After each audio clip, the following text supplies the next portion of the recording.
Well, I think I've said this before in one of my press conferences, but everybody in the Philippines can sing. Like when I check into the hotel clerk sings. Like, just start singing. But it sounds beautiful. Like, it's not just ho-hum singing like some of my friends who can't sing. It's like really good singing. And I think it's something in the water. Everybody has a talent. Everybody has a beautiful aura and spirit. And if they can't sing, then maybe they're an artist of a different form. Such a romantic quality to the culture here. And so I've always been attracted to doing duets with Philippine talent. So everybody, as many of you know, from my duets with Sharon Cuneta to Martin Rivera and gosh, so many. Ariel Rivera and Lea Salonga, Eric Santos on this new album as well. So it's just something that comes alive.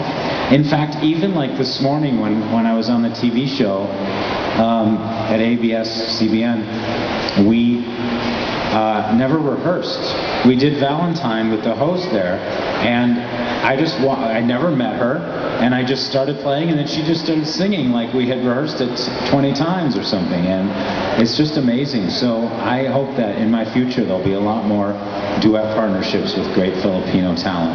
Well, we're known for our hospitality and karaoke, so yes, that for a fact. And I just want to make sure that my songs have made it to the karaoke versions of some of the parties here. I would be sad if they weren't on there. It's probably top 10 most requested karaoke songs. Okay. Here we go. We have another question. Hi Jim, I'm Ujel from Manila Bulletin. As a musician, how do you deal with the challenge of retaining the high quality of pop music in your work? I'm sorry, could you say? How do you deal with the challenge of retaining that high quality in your pop music? Well,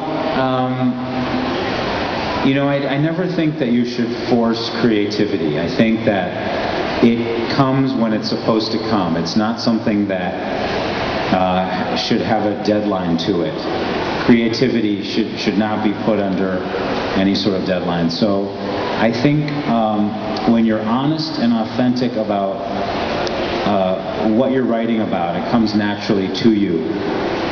There's an inherent quality aspect to the music, and it's also because I work with great people. You always have to have great people around you to help and support you. You have to have advocates in your life, no matter what you do, and I'm fortunate enough to have wonderful advocates in the creative talent around me to help support me. Good afternoon. Good afternoon, Mr. Brickman. I'm Julian from Star Studio. As you may know, American Idol is very big here in the Philippines, and we'd like to know a little bit more about your collaboration with Melinda Doolittle. How did it come about, and what was it like working with her? Well, Melinda is one of the best singers I've ever heard. If I'd known that you liked her so much, I would have invited her to come to the show. Next time I'll have to do that.